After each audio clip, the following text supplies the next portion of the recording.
ಈ ಕಥೆ ನಡೆಯುವುದು ಮಲ್ಲಾಪುರ ಎನ್ನುವ ಒಂದು ಕುಗ್ರಾಮದಲ್ಲಿ. ಮಲ್ಲಾಪುರ ಒಂದು ಕಾಲದಲ್ಲಿ ಹಸಿರಿನಿಂದ ಕಂಗೊಳಿಸುತ್ತಿದ್ದ ಊರು. ಆದರೆ ಇಂದು ಅಲ್ಲಿ ಉಳಿದಿರುವುದು ಕೇವಲ ಬಿಸಿಲು, ಧೂಳು ಮತ್ತು ಜನರ ಕಣ್ಣೀರು. ಆಕಾಶದ ಕಡೆಗೆ ನೋಡಿ ನೋಡಿ ರೈತರ ಕಣ್ಣುಗಳು ಒಣಗಿ ಹೋಗಿವೆ.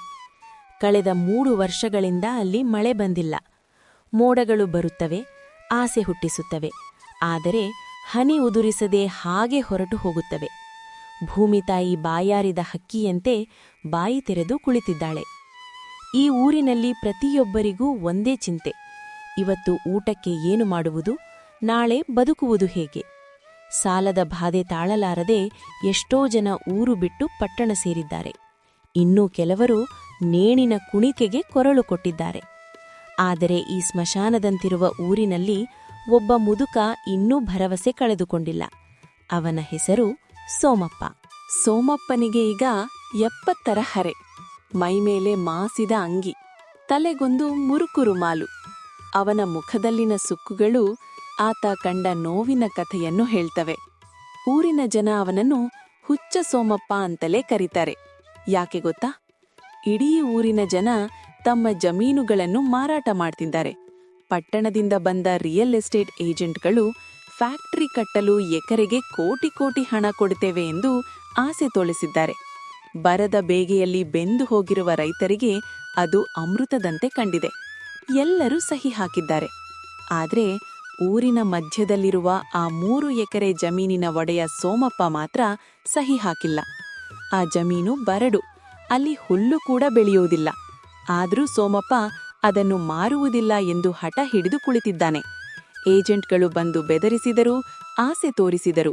ಆದರೆ ಸೋಮಪ್ಪನ ಬಾಯಿಂದ ಬರುವುದು ಒಂದೇ ಮಾತು: ಇದು ನನ್ನ ಮಣ್ಣು, ಇದು ನನ್ನ ತಾಯಿನ ಯಾರಾದ್ರೂ ಮಾರ್ತಾರಾ?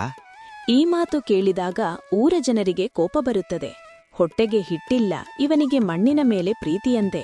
ಇವನೊಬ್ಬನ ಹಠದಿಂದ ಇಡೀ ಊರಿಗೆ ಬರಬೇಕಾದ ಕಾಂಪನ್ಸೇಷನ್ ಹಣ ನಿಂತು ಹೋಗಿದೆ ಎಂದು ಜನ ಅವನನ್ನು ಶಪಿಸುತ್ತಾರೆ. ಊರ ಚಾವಡಿಯಲ್ಲಿ ಕುಳಿತು ಜನ ಅವನ ಸಾಮನು ಬಯಸುತ್ತಿದ್ದಾರೆ. ಸೋಮಪ್ಪನ ಮನೆಯ ಪರಿಸ್ಥಿತಿ ಇನ್ನೂ ದಯನೀಯವಾಗಿದೆ. ಅವನ ಹೆಂಡತಿ ಸತ್ತು 10 ವರ್ಷವಾಯಿತು. ಮನೆಯಲ್ಲಿರುವುದು ಅವನೊಬ್ಬನೇ ಮಗಳು ಗೌರಿ. ಗೌರಿಯ ಬದುಕು ಕೂಡ ಸುಟ್ಟ ಮರದಂತಾಗಿದೆ. ಗಂಡ ಕುಡುಕನಾಗಿ ತೀರಿಕೊಂಡ ಮೇಲೆ ತನ್ನ ಚಿಕ್ಕ ಮಗುವನ್ನು ಎತ್ತಿಕೊಂಡು ಮತ್ತೆ ತವರು ಮನೆಗೆ ಬಂದು ಸೇರಿದ್ದಾಳೆ. ಅವಳ ಕಣ್ಣಲ್ಲಿ ನೀರಿಲ್ಲ, ಬರೀ ಜ್ವಾಲೆ ಇದೆ. ತನ್ನ ಅಪ್ಪನ ಹಠ ಅವಳಿಗೆ ಅರ್ಥವಾಗುತ್ತಿಲ್ಲ. ಒಂದು ರಾತ್ರಿ ಮನೆಯಲ್ಲಿ ಊಟಕ್ಕೆ ಅಕ್ಕಿಕಾಳು ಇಲ್ಲದ ಪರಿಸ್ಥಿತಿ. ಮಗು ಹಸಿವಿನಿಂದ ಅಳುತ್ತಿದೆ. ಗೌರಿಯ ತಾಳ್ಮೆಯ ಕಟ್ಟೆ ಒಡೆಯಿತು. ಅಪ್ಪ, ಯಾಕಪ್ಪ ಹೀಗ್ ಮಾಡ್ತಿದೀಯಾ? ಆ ಪಾಳು ಬಿದ್ದ ಭೂಮಿನ ಮಾರ್ಬಿಡಪ್ಪ. ಆ ದುಡ್ಡಲ್ಲಿ ನಾವು ಪಟ್ಟಣಕ್ಕೆ ಹೋಗಿ ಬದುಕ್ಬೋದು. ನನ್ನ ಮಗು ಹಸಿವಿನಿಂದ ಸಾಯ್ತಿದೆ ಅಪ್ಪ. ನಿನಗೆ ಕರುಣೆ ಇಲ್ವಾ? ಮಗಳ ಮಾತುಗಳು ಸೋಮಪ್ಪನ ಎದೆಗೆ ಚೂರಿಯಂತೆ ಇಳಿಯುತ್ತವೆ. ಅವನು ತಲೆ ತಗ್ಗಿಸಿ ಕುಳಿತಿದ್ದಾನೆ. ಅವನ ಮೌನವೇ ಒಂದು ಉತ್ತರ. ಅವನು ಏನೂ ಹೇಳುವುದಿಲ್ಲ. ಕತ್ತಲಲ್ಲಿ ಎದ್ದು ತನ್ನ ಹಳೆಯ ಕಂಬಳಿ ಹೊದ್ದುಕೊಂಡು ಆ ಬರಡು ಭೂಮಿಯ ಕಡೆಗೆ ನಡೆಯಲು ಶುರುಮಾಡುತ್ತಾನೆ. ಗೌರಿಗೆ ಅಪ್ಪನ ಮೇಲೆ ಅಸಹ್ಯ ಹುಟ್ಟುತ್ತದೆ. ನನ್ನ ಅಪ್ಪನಿಗೆ ಮಗಳ ಪ್ರಾಣಕ್ಕಿಂತ ಆ ಒಣಮಣ್ಣೇ ಹೆಚ್ಚಾಯಿತು ಎಂದುಕೊಳ್ಳುತ್ತಾಳೆ. ಆದರೆ ಅವಳಿಗೆ ತಿಳಿಯದು ಸೋಮಪ್ಪನ ಆ ಮೌನದ ಹಿಂದೆ ಎಂಥ ದೊಡ್ಡ ರಹಸ್ಯ ಅಡಗಿದೆ ಎಂದು. ದಿನಗಳು ಉರುಳಿದವು. ಫ್ಯಾಕ್ಟರಿ ಮಾಲೀಕರ ತಾಳ್ಮೆ ಕೆಟ್ಟಿತು. ಊರಿನ ಸಾಹುಕಾರ ಬಸವಣ್ಣನಿಗೆ ಅವರು ಕಡೆಯ ಎಚ್ಚರಿಕೆ ನೀಡಿದರು. ಇನ್ನು 2 ದಿನಗಳಲ್ಲಿ ಸೋಮಪ್ಪನ ಸಹಿ ಸಿಗಲಿಲ್ಲ ಅಂದ್ರೆ ಈ ಪ್ರಾಜೆಕ್ಟ್ ಕ್ಯಾನ್ಸಲ್. ಊರಿಗೆ 1 ರೂಪಾಯಿಯೂ ಸಿಗಲ್ಲ. ಈ ಸುದ್ದಿ ಊರಿ ತುಂಬಾ ಬೆಂಕಿಯಂತೆ ಹರಡಿತು. ಹಸಿದ ಹೊಟ್ಟೆಗಳು ರೊಚ್ಚಿಗೆದ್ದವು. ಮರುದಿನ ಬೆಳಿಗ್ಗೆ ಇಡೀ ಊರಿನ ಜನ ಸೋಮಪ್ಪನ ಜಮೀನಿನ ಮುಂದೆ ಜಮಾಯಿಸಿದರು. ಅವರ ಕೈಯಲ್ಲಿ ದೊಣ್ಣೆಗಳಿದ್ದವು, ಕಣ್ಣಲ್ಲಿ ದ್ವೇಷವಿತ್ತು. ಸಾಹುಕಾರ ಬಸವಣ್ಣ ಮುಂದೆ ಬಂದ. ಸೋಮಪ್ಪ, ಹೊರಗೆ ಬಾರೋ. ನಿನ್ನ ದುರಾಸೆಯಿಂದ ಇಡೀ ಊರು ಉಪವಾಸ ಸಾಯ್ಬೇಕಾ? ಇವತ್ ನೀನು ಸಹಿ ಹಾಕ್ತೀಯೋ ಅಥವಾ ಹೆಣ ಹಾಕ್ತೀಯೋ ತೀರ್ಮಾನ ಆಗ್ಬಿಡ್ಲಿ. ಸೋಮಪ್ಪ ಗುಡಿಸಲಿನಿಂದ ಹೊರಗೆ ಬಂದ. ಅವನ ಮುಖದಲ್ಲಿ ಭಯವಿರಲಿಲ್ಲ, ಒಂದು ವಿಚಿತ್ರವಾದ ಶಾಂತಿ ಇತ್ತು. ಅವನು ನೇರವಾಗಿ ಬಂದು ಆ ಗುಂಡಿಯ ಪಕ್ಕ ನಿಂತುಕೊಂಡ. ಜನರು ಅವನ ಮೇಲೆ ಮುಗಿಬೀಳಲು ಸಿದ್ಧರಾದರು. ಕಲ್ಲುಗಳು ತೂರಿ ಬಂದವು. ಒಂದು ಕಲ್ಲು ಸೋಮಪ್ಪನ ಹಣೆಗೆ ಬಡಿಯಿತು. ರಕ್ತ ಧಾರೆಯಾಗಿ ಹರಿಯಿತು.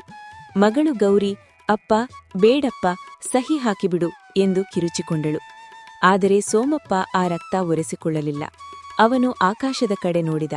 ಸೂರ್ಯ ನೆತ್ತಿಯ ಮೇಲೆ ಸುಡುತ್ತಿದ್ದ. ನಿಲ್ರೋ, ಎಲ್ಲರೂ ನಿಲ್ಲಿ. ಇವತ್ತು ಸಹಿ ಹಾಕ್ತೀನಿ. ಆದರೆ ಅದಕ್ಕೂ ಮೊದಲು ನನ್ನದೊಂದು ಕೊನೆ ಕೆಲಸ ಬಾಕಿ ಇದೆ. ಅದನ್ನ ಮುಗಿಸೋಕೆ ಬಿಡಿ. ರಾತ್ರಿ ಎಲ್ಲರೂ ಮಲಗಿದ ಮೇಲೆ, ಊರು ಸ್ಮಶಾನದಂತೆ ಶಾಂತವಾದ ಮೇಲೆ ಸೋಮಪ್ಪನ ನಿಜವಾದ ಬದುಕು ಶುರುವಾಗುತ್ತದೆ. ಅವನು ಆ ಬರಡು ಭೂಮಿಯ ನಡುಭಾಗಕ್ಕೆ ಹೋಗುತ್ತಾನೆ. ಅಲ್ಲಿ ಒಂದು ದೊಡ್ಡ ಗುಂಡಿ ಇದೆ. ಅದು ಬಾವಿಯಲ್ಲ, ಬರೀ ಒಂದು ಆಳವಾದ ಹಳ್ಳ. ಸೋಮಪ್ಪ ತನ್ನ ಕೈಲಾದಷ್ಟು ಶಕ್ತಿಯನ್ನು ಒಗ್ಗೂಡಿಸಿ ಗುದ್ದಲಿ ಹಿಡಿದು ಮಣ್ಣು ಅಗೆಯಲು ಶುರು ಮಾಡುತ್ತಾನೆ. ಟಕ್ ಟಕ್ ಟಕ್. ಈ ಶಬ್ದ ಕತ್ತಲಲ್ಲಿ ಪ್ರತಿಧ್ವನಿಸುತ್ತದೆ. ಊರಿನ ಜನ ಅಂದುಕೊಳ್ಳುತ್ತಾರೆ, ಮುದುಕನಿಗೆ ಹುಚ್ಚು ಹಿಡಿದಿದೆ, ಅಲ್ಲಿ ಯಾವುದೋ ನಿಧಿಯಿದೆ ಎಂದು ಹುಡುಕುತ್ತಿದ್ದಾನೆ ಎಂದು. ಕೆಲವರು ಅವನು ಮಾಟಮಂತ್ರ ಮಾಡುತ್ತಿದ್ದಾನೆ ಎಂದು ಹೆದರುತ್ತಾರೆ. ಆದರೆ ಸೋಮಪ್ಪನಿಗೆ ಮಾತ್ರ ಗೊತ್ತು ಅವನು ಏನನ್ನು ಹುಡುಕುತ್ತಿದ್ದಾನೆ ಎಂದು. ಅವನ ಮೈಯೆಲ್ಲ ಬೆವರುತ್ತದೆ, ಕೈಗಳು ರಕ್ತ ಸುರಿಯುತ್ತವೆ. ಆದರೂ ಅವನು ನಿಲ್ಲುವುದಿಲ್ಲ. ಅವನ ಕಣ್ಮುಂದೆ ಬರುವುದು ಒಂದೇ ಮುಖ, ಅವನ ಮಗ ರಮೇಶ. ಹೌದು, ಸೋಮಪ್ಪನಿಗೆ ಒಬ್ಬ ಮಗನಿದ್ದ, ರಮೇಶ. 5 ವರ್ಷಗಳ ಹಿಂದೆ ಪಟ್ಟಣಕ್ಕೆ ಕೆಲಸಕ್ಕೆ ಹೋದವನು ಮತ್ತೆ ಹಿಂತಿರುಗಿ ಬರಲೇ ಇಲ್ಲ. ಊರಿನವರಿಗೆ ಗೊತ್ತು, ರಮೇಶ ಪಟ್ಟಣದಲ್ಲಿ ಕಳೆದು ಹೋದ ಅಥವಾ ಎಲ್ಲೋ ಮದುವೆ ಮಾಡಿಕೊಂಡು ಸುಖವಾಗಿದ್ದಾನೆ ಎಂದು. ಆದ್ರೆ ಸತ್ಯ ಯಾರಿಗೂ ಗೊತ್ತಿಲ್ಲ. ಆ ಸತ್ಯ ಸೋಮಪ್ಪನ ಎದೆಯಲ್ಲಿ ಹೂತು ಹೋಗಿದೆ. ಜನರು ಸ್ತಬ್ಧರಾದರು. ಸೋಮಪ್ಪ ಆ ಆಳವಾದ ಗುಂಡಿಯೊಳಗೆ ಇಳಿದ. ಅದು ಬರೀ ಗುಂಡಿಯಲ್ಲ, ಅದೊಂದು ಸುರಂಗದಂತಿತ್ತು. ಅವನು ತನ್ನೆಲ್ಲ ಶಕ್ತಿಯನ್ನು ಒಗ್ಗೂಡಿಸಿದ. ಅವನ ಉಸಿರಾಟ ಜೋರಾಗಿತ್ತು. ನನ್ನ ಮಗ ರಮೇಶ, ಅವನು ಪಟ್ಟಣಕ್ಕೆ ಹೋಗಿರಲಿಲ್ಲ. ಸೋಮಪ್ಪ ಗೊಣಗಿದ. ಆ ಮಾತು ಮೇಲಿದ್ದ ಗೌರಿಗೆ ಮಾತ್ರ ಕೇಳಿಸಿತು. 5 ವರ್ಷಗಳ ಹಿಂದೆ ಇದೇ ಬರಗಾಲ ಬಂದಾಗ ರಮೇಶ ಹೇಳಿದ್ದ, ಅಪ್ಪ, ನಮ್ಮ ತಾತ ಹೇಳುತ್ತಿದ್ದ ಕಥೆ ನಿಜ. ಈ ಕರಿಬಂಡೆಯ ಕೆಳಗೆ ಹಳೇಕಾಲದ ನೀರಿನ ಸೆಲೆ ಇದೆ. ನಾನು ಅದನ್ನು ಹುಡುಕಿ ತೀರುತ್ತೇನೆ ಅಂತ. ಅವನು ಹಗಲು ರಾತ್ರಿ ಅಗೆದ. ಆದ್ರೆ ಆ ಮಣ್ಣು ಕುಸಿದು ಬಿದ್ದು ಅವನು ಇದೇ ಹಳ್ಳದಲ್ಲಿ ಉಸಿರುಗಟ್ಟಿ ಸತ್ತು ಹೋದ. ಗೌರಿ ಆಘಾತದಿಂದ ಬಾಯಿ ಮುಚ್ಚಿಕೊಂಡಳು. ಊರಿನವರಿಗೆ ಯಾರಿಗೂ ಈ ವಿಷಯ ಗೊತ್ತಿರಲಿಲ್ಲ. ಸೋಮಪ್ಪ ಮುಂದುವರೆಸಿದ, ನನ್ನ ಮಗನ ಸಮಾಧಿ ಮೇಳೆ ನಾನು ಫ್ಯಾಕ್ಟ್ರಿ ಕಟ್ಟಲು ಬಿಡೋದಿಲ್ಲ. ಅವನು ಅರ್ಧಕ್ಕೆ ಬಿಟ್ಟ ಕೆಲಸ ನಾನು ಮುಗಿಸ್ತೀನಿ. ಅವನ ಪ್ರಾಣ ಹೋದ್ರೂ ಪರವಾಗಿಲ್ಲ, ಈ ಊರಿಗೆ ನೀರು ಕೊಟ್ಟೇ ಹೋಗ್ತೀನಿ ಅಂತ ಮಾತು ಕೊಟ್ಟಿದ್ದ. ಇದನ್ನು ಹೇಳುತ್ತಾ ಸೋಮಪ್ಪ ತನ್ನ ಗುದ್ದಲಿಯನ್ನು ಎತ್ತಿದ. ಜೈ ಭೂಮಿತಾಯಿ ಎಂದು ಕೂಗುತ್ತಾ ಅಲ್ಲಿ ಕಾಣುತ್ತಿದ್ದ ಒಂದು ದೊಡ್ಡ ಕಪ್ಪು ಬಂಡೆಯ ಮೇಲೆ ಬಲವಾಗಿ ಹೊಡೆದ. ಢಮಾರ್! ಆ ಶಬ್ದ ಭೂಮಿಯ ಅಂತರಾಳದಿಂದ ಬಂದ ಹಾಗಿತ್ತು. ಮೊದಲು ಒಂದು ಸಣ್ಣ ಬಿರುಕು, ನಂತರ ಗಾಳಿ ರಭಸವಾಗಿ ಹೊರಬಂತು. ಮರುಕ್ಷಣವೇ ಒಂದು ಅದ್ಭುತ ನಡೆಯಿತು. ಆ ಕಪ್ಪು ಬಂಡೆಯ ಸೀಳಿನಿಂದ ನೀರು ಚಿಮ್ಮಿತು. ಹನಿಹನಿಯಲ್ಲ, ಪ್ರವಾಹದಂತೆ. ಶುಭ್ರವಾದ ತಂಪಾದ ಅಂತರ್ಜಲದ ಪ್ರವಾಹ ಆಕಾಶಕ್ಕೆ ಚಿಮ್ಮಿತು. ಸೋಮಪ್ಪ ನೀರಿನ ರಭಸಕ್ಕೆ ಕೆಳಗೆ ಬಿದ್ದ. ಆ ನೀರು ಮಣ್ಣಿನ ಬಣ್ಣ ಕಳೆದುಕೊಂಡು ಸ್ಫಟಿಕದಂತೆ ಸ್ವಚ್ಛವಾಗಿ ಹರಿಯಿತು. ನೋಡತಿದ್ದಂತೆ ಆ ಹಳ್ಳ ತುಂಬಿ ತುಳುಕಿತು. ನೀರು ಮೇಲಕ್ಕೆ ಉಕ್ಕಿ ಹರಿಯಿತು. ಮೇಲೆ ನಿಂತಿದ್ದ ಜನರ ಕಾಲಿಗೆ ತಣ್ಣಗಿನ ನೀರು ತಾಕಿದಾಗ ಅವರಿಗೆ ಅದು ಕನಸೋ ನನಸೋ ಎಂದು ತಿಳಿಯಲಿಲ್ಲ. ಯಾರ ಕೈಯಲ್ಲಿದ್ದ ದೊಣ್ಣೆಗಳು ಕೆಳಗೆ ಬಿದ್ದವು. ಕೋಪದಿಂದ ಕುದಿಯುತ್ತಿದ್ದ ಸಾಹುಕಾರ ಬಸವಣ್ಣನ ಬಾಯಿ ಮುಚ್ಚಿಹೋಯಿತು.